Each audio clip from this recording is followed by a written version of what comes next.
Assalamualaikum warahmatullahi wabarakatuh. Waalaikumsalam warahmatullahi wabarakatuh. Bismillahirrahmanirrahim. Alhamdulillahirabbil alamin. Wassalatu wassalamu ala asyrofil anbiya'i wal mursalin sayyidina Maulana Muhammadin wa ala alihi wa ashabihi wa barik ajma'in. Amma ba'd. Wa bisyarri sadri wa yassir amri wa hlul 'uqdatam min lisani yafqahu qawli.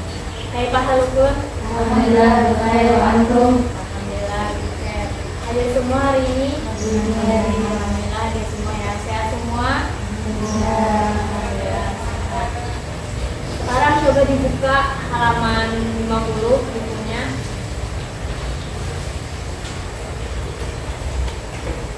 Materi kita hari ini membahas tentang 4 sifat mustahil bagi Rasul. Nah, di minggu lalu kita sudah membahas 4 sifat wajib bagi Rasul.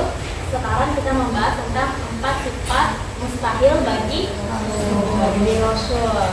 4 sifat mustahil bagi Rasul. Ada aja. Yang pertama, Kadzib. kadzib artinya bohong. Lawan katanya sidik artinya Jujur. Yang kedua ada khianat artinya tidak dapat dipercaya.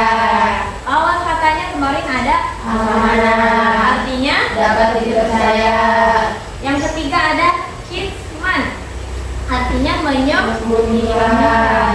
Kemarin sifat wajibnya ada Tabligh. artinya Menyampaikan. Yang keempat ada balada artinya Bodoh.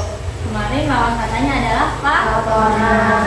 Jadi 4 sifat ini mustahil dimiliki oleh Rasul. Rasul. Kenapa? Kadzib. Rasul nggak mungkin berbohong karena Rasul itu utusan Allah. Jadi semua apa yang dikatakan Rasul itu semuanya adalah benar.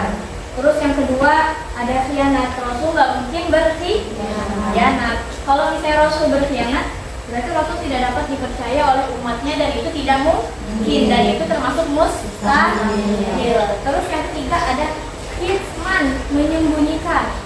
Rasul tidak mungkin menyembunyikan. Mustahil bagi Rasul itu menyembunyikan. Karena lawan katanya tabligh yaitu menyampaikan. Berarti Rasul itu selalu menyampaikan kebenaran. Gak mungkin Rasul menyembunyikan kebenaran. Ya, paham ya? Terus yang keempat ada balada.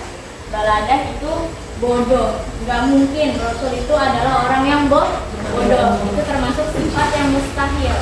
Rasul itu orangnya adalah cerdas. Fatona. Kenapa Rasul gak mungkin bodoh? Gak bisa bersifat balada. Ya, benar. Karena pemimpin itu harus cerdas. Sedangkan Rasul adalah pemimpin umat.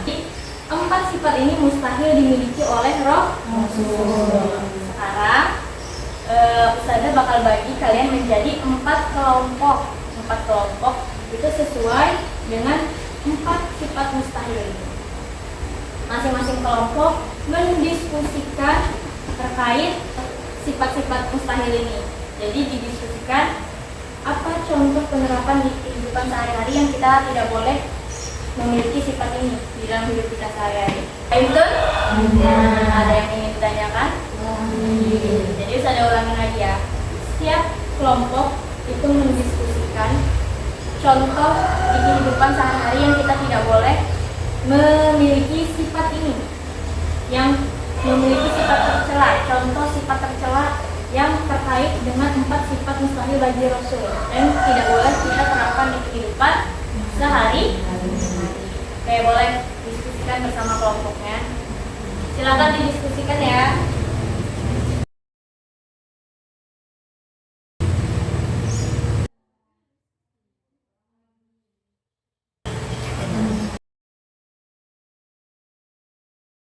Sudah selesai semua, hasil diskusinya sudah dicatat semua? Sudah. Ya, sudah mulai ya. Dari kelompoknya Mardatin.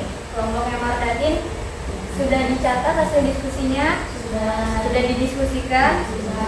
Kelompoknya Mardatin dapat yang mana? Sifat mustahil yang didiskusikan? Sifat kadzib. Ya. Artinya? Berbohong. Contoh apa di kehidupan sehari-hari yang kita tidak boleh diterapkan dengan sifat kadzib ini? Contohnya kita izin ke orang tua mau kerja kelompok, jadi mana pelajaran namanya Iya, benar. Itu tidak baik. Izinnya kerja kelompok, tapi nggak taunya jalan-jalan keluyuran, nggak tahu ke mana, nggak sesuai apa yang diizinkan. Benar, itu termasuk sifat yang tidak. Kemudian yang kedua, ini kelompoknya Nurul sudah selesai hasil diskusinya. Dapat yang mana kelompoknya Nurul? Sifat mustahil yang didiskusikan. Ya, artinya contoh di kehidupan sehari-hari, contoh tercela yang tidak boleh kita tiru.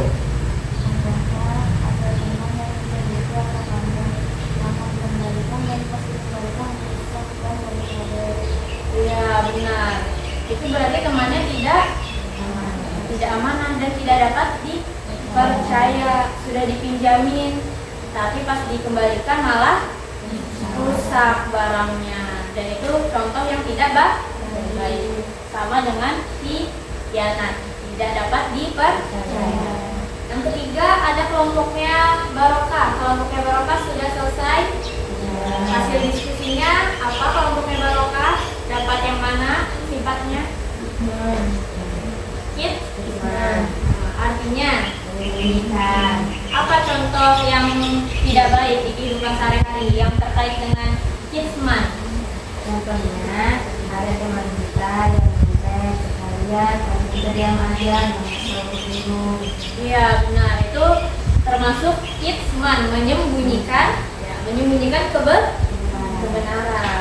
Benar, sifat menyontek tadi itu tidak boleh, itu tidak terpuji atau contoh tidak baik. Kemudian kelompoknya Syapinka sudah selesai? Sudah. Dapat yang mana? Sifat mustahilnya. Sifat balada, artinya bodoh. Iya. Contoh yang tidak boleh ditiru di kehidupan sehari-hari. Contoh tercelanya.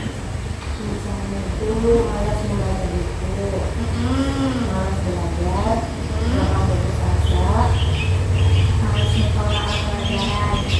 Kan malas sekolah pelajaran itu buat kita menjadi bodoh. Iya, benar. Karena malas memutolaah, malas belajar itu membuat kita menjadi bodoh. Seharusnya Kita membaca buku dan belajar.